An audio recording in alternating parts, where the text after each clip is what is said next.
check or anything, or are we okay? We should be good. Okay. I want to thank all of y'all for coming. I think in light of all the publicity that's been generated by what happened with Jane, we thought that we would at least, on her behalf, put out an explanation and ask everybody's, I guess, compassion for a woman that's going through a very, very difficult time. We have no reason to question the official version as to what happened at Walmart the other night. Those of you who have seen a video of her being warned of her rights will probably notice that she was already not even trying to contest what happened. The real issue is not whether she did what she's accused of doing, but why. And I don't think there's any secret this lady's gone through a tremendously difficult time. On my right is Joe Ahmed, who's been representing her throughout the issues having to do with the fire department.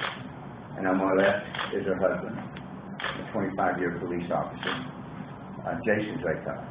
Interestingly enough, I hate to admit it in light of the aging process, but I taught Jason at the police academy 25 years ago. I'm hoping what the public will try to understand and not rush to judgment and not confuse this incident with what's happened and been so much in the media about the difficulties at the fire department. I want to thank and say how much we appreciate Chief Flanagan's public statements about this, his offer of support, just like with any employee that's going through a very difficult emotional time.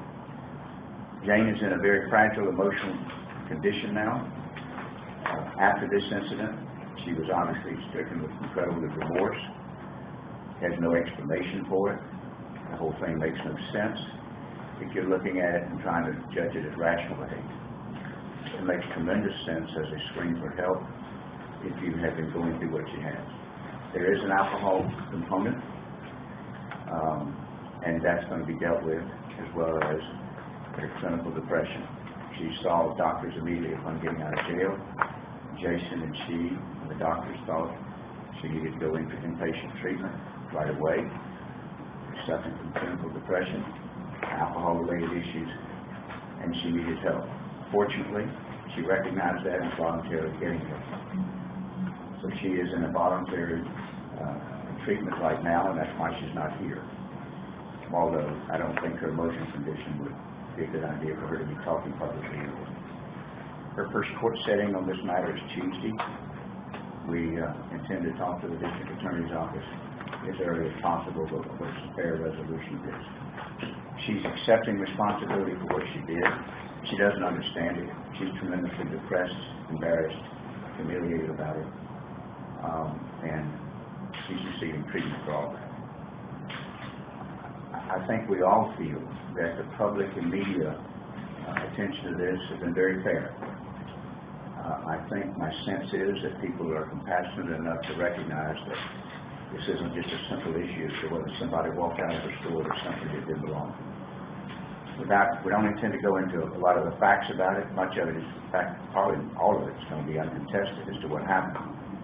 Clearly, when somebody takes a cart and goes over to an ice machine and puts a bag of ice in, right there in open view with all the other things that are there in open view, and just walks out of the store when people are following her, that's not your standard attempt to steal stuff.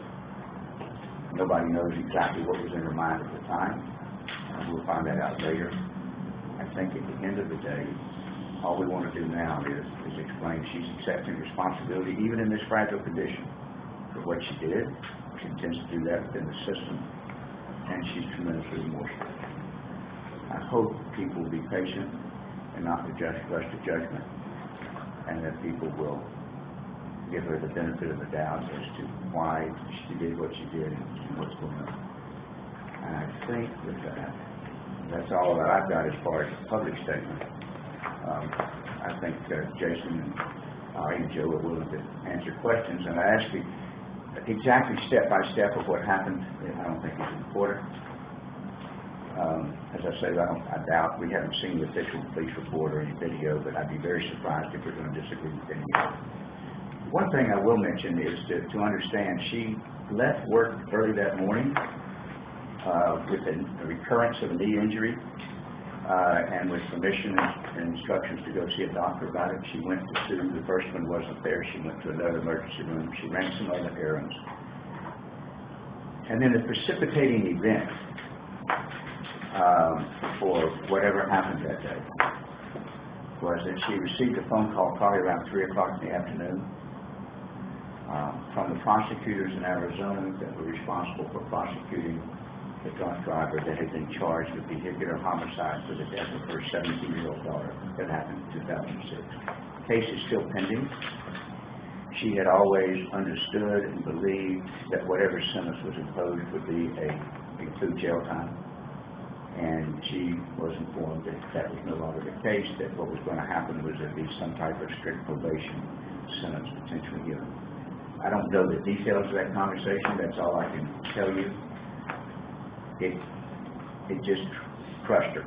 There's no question that she just went off the deep end with that. She had believed all along that.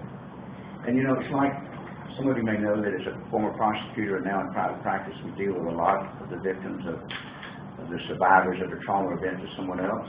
Jason certainly does as a police officer.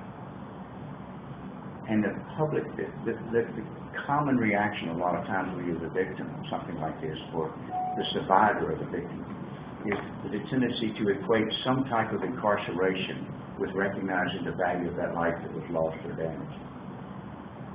In Jane's mind, she just dissolved when she found that there would be no incarceration in this case. And that was like a comment on the value of her daughter's life. And she just flipped out. She got some alcohol, and we do know in tracing her events that around 4 o'clock that afternoon, she went to her daughter's graveside and started drinking. She was seen by a friend, came and joined her, a friend of both she and her husband. And they actually left sometime that early evening and went to dinner. And the Walmart location seems to have occurred because they went across the street from the Walmart. Apparently there's a sushi restaurant located in that area, and that's where she could eat. And then when the friend left, for whatever reason, she decided to walk across the Walmart, and the rest of it is this event. Her reaction to that news and being dissolved is not unusual. Obviously, doing what she did in Walmart in response to it is. I'm not suggesting that.